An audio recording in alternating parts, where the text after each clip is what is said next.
Hello guys, Belle here. Going to be talking about the Restoration Druid and the artifact weapon. We're going to give that artifact weapon a nice little breakdown. If you missed my Resto Druid spell and talent preview video where you can see all the animations and see some of the latest changes, make sure you check out that playlist in the channel. It is there, and I've done all the specializations, so you can take advantage of having a quite lengthy breakdown on what you're going to be looking at. So let's jump right in, shall we? Lots to cover. We are going to be covering the appearances as well, so don't you worry about that. This is the Mother Tree, your artifact weapon, Gunnar, of course. I think I'm saying it right. If I'm not, guys, don't judge me. Let me unsheath the weapon here so you can get a visual, kind of, a little bit of what we got going on here. It's nice. It's Druidy. All those good things. Now, a couple things that are important to note. Your artifact weapon is going to be your weapon that's going to go through, it's going to be your only weapon in Legion. This is going to be for PvE and PvP.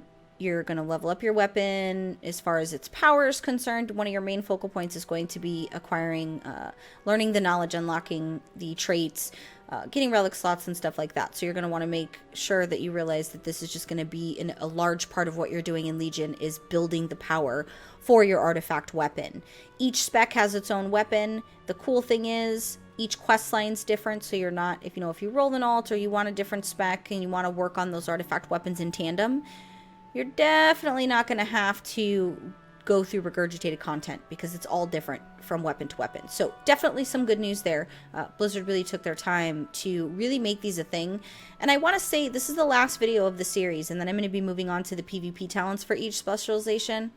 And I want to say that Blizzard's done really a superior job with these artifact weapons. I'm super impressed. Say what you want, complain, bitch, whatever. They've really put a lot of thought process into these artifact weapons, and I'm super stoked to go through them in Legion in live. So it's also important to note here that these traits are going to be passive. There's only one on use, which we'll talk about that in a second. You probably noticed these three things here. This is life and frost for your artifact slots. Now this is for your relics. You're actually going to be acquiring those in Legion, and you'll be able to socket them in here. That's going to increase your item level on your weapon, as well as unlock these traits that have 3 ranks possible on them. Also 34 traits currently. I'm sure they'll add to it throughout the expansion if they choose to even keep this for the next expansion. 34 traits are available. You get 0.75% stamina increase for every trait you purchase. So that's nice. You're looking at the maxed out artifact weapon, so the stats you're going to be getting are going to be based off it being maxed out and learning all there is to know about it. You're on use. I talked about all these are going to be passive. You're on use. This is something that's going to be special for you to use. If you want to see the animation, you'll want to look at the Resto Spell and Talent preview video I did, where I did showcase the animations. The Essence of Gunnar, this goes up to rank 1. It's an instant ability, and it does have a 1.5 minute cooldown. Release the natural power within to increase the frequency that all your heals over time affect heal allies by 100% for 8 seconds. You live in HOTS, dude. You're a druid. This is the way that you're going to play. This is what you've always been doing. HOTS is just the name of the game when it comes to druid heals. So definitely pretty powerful for your on use here. And it's something you're going to want to put in your rotation. And it's something that you're going to want to make sure you utilize, whether it's PvE or PvP. It'll be useful in all of those elements. You can macro this sucker, do whatever you need to do to put this as part of your rotation, but get to know and love it because each artifact weapon has its own on use, and they're all pretty powerful. And the 1.5 minute cooldown gives you a lot of leeway. It's not the greatest cooldown, but it's not the worst cooldown either. It could be 3 minutes, so you could probably get this off once or twice, maybe even 3 times in a boss encounter, and maybe a couple times in a battleground, and of course once in an arena or skirmish, just depending. So let's get right into the different traits that you do have here. I do apologize if my voice cracks a little bit, guys. I got sick recently, and my throat still hasn't seemed to fully recover, so I do kind of sound like I'm going through puberty randomly, and I do apologize in advance for that. I'm just going to start at the top here just because it's easier. Dreamwalker, this goes up to rank 1. Wild Growth has a 50% chance to momentarily shift your mind into Emerald Dream, instantly healing all allies affected by your rejuvenation for 53k. Essence of Nordrassel, this goes up to rank 3, increases healing done by efflorescence by 15%. Nature's Essence goes up to rank 1. Wild Growth instantly heals its target for 21k. Grove Walker goes up to rank 3, increases all healing over time you do by 3%. Nature's Vigor, this goes up to rank 1, increases the healing of your rejuvenation by 15%. Infusion of Nature goes up to rank 3, reduces the mana cost of Wild Growth by 6%. Persistence goes up to rank 3, increases the duration of Moonfire Rejuvenation and Sunfire by 3 seconds. Power of the Arc Druid goes up to rank 1. Wild Growth has a 25% chance to cause your next rejuvenation or regrowth to also apply 2 additional allies within 15 yards of the target. Knowledge of the Ancients goes up to rank 3, increases mana regeneration by 6%, which is nice. Seeds of the World Tree goes up to rank 3. Living Seeds heal for an additional 30% of the initial heal which planted it. Mark of the Shifting goes up to rank 1. While in travel form, cat form, moonkin form, and bear form, you heal for 1% of your maximum health every 3 seconds, which is going to be really nice. I think this is going to be even nicer for survivability when it comes to PvP. Just an extra little way for you to kind of regen some of your health on an oh shit moment when you're trapped and trying to get away if you're being trained, or if you're being focused down in any type of encounter. PvE as well if another healer's not available or you can't heal yourself. But I, in my opinion, I feel like this would be most useful in PvP.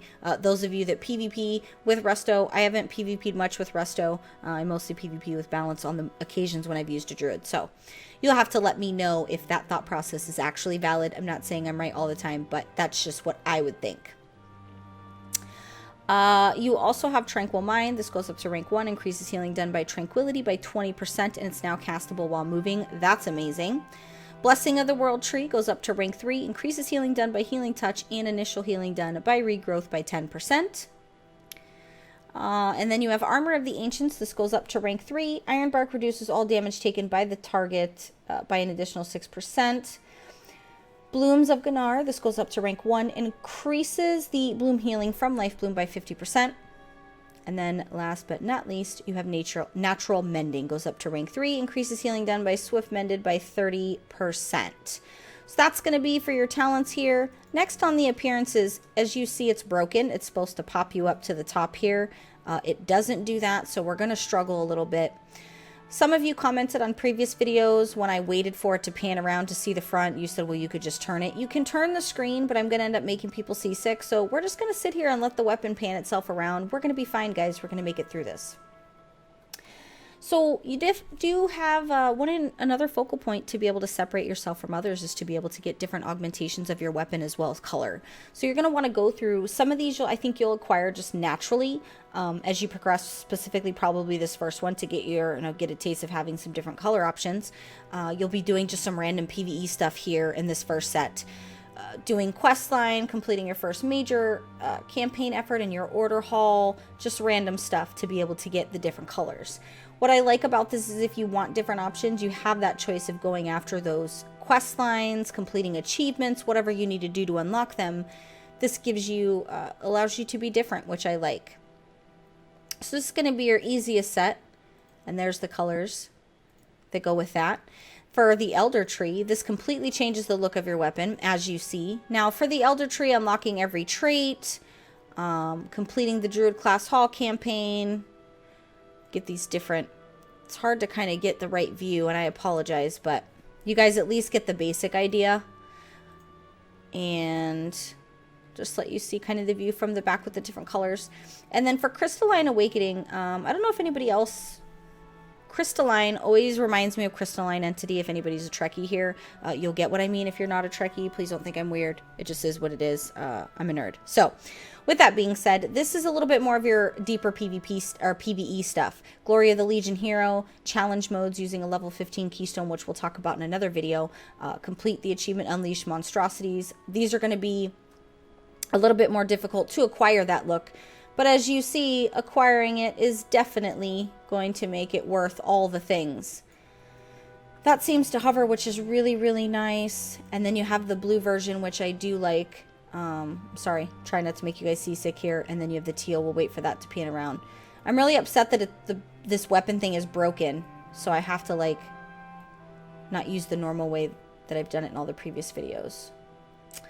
And then last but not least, the PvP version, which is my favorite of every single weapon. I just like the PvP version better because I think it's better. Mostly because I'm a PvPer, and I really appreciate that they gave you a way to extinguish yourself. You get to differentiate yourself from other people, and as PvPers, we like people to know that we PvP. So this gives you the option of being able to tell people that you like to PvP. You get to stand around in the city hub of Broken Isles and in your order hall, and people are gonna look at you and be like, "Whoa, your weapon's awesome." And as PvPers, that's something we like. We want to be different. So I definitely like this teal version. I'm trying to get a little bit of a better view so you guys can kind of see what you're working with here. You see the kind of the smoke coming off there, and then of course the Legion, and back to the purple. So that's going to be your artifact weapon. Although I'm going to have to say this is pretty nice as well. I'm not really sure which one I prefer. It's a tough call. All these versions are really, really nice. Alright, so with that being said, that is going to be the end of the artifact weapon video for the Restoration Druid. If you're new to PWNCAST, please make sure you do subscribe so you can stay up to date on all the latest news and video guides, as I will be rolling them out and continue to do so. Make sure you browse the channel and see some other options we have available for a lot of Legion coverage that I've done in the past couple of months. If you're watching this video, you're already here, take 2 seconds out of your day and click the like button. Hit the little thumbs up button to let me know I'm doing good. Comment on the video, let me know what you think about the Restoration weapon. Let me know your favorite view, what you're looking forward to in Legion, and any questions you might have as far as beta is concerned. That's what I'm here for. Next up is going to be the PvP talent breakdown for each class. So I'm going to go ahead and get on out of here, guys. I want to thank you so much for taking the time out of your day to watch these videos. I'm going to go ahead and leave you to it. Make sure you like, comment, and subscribe.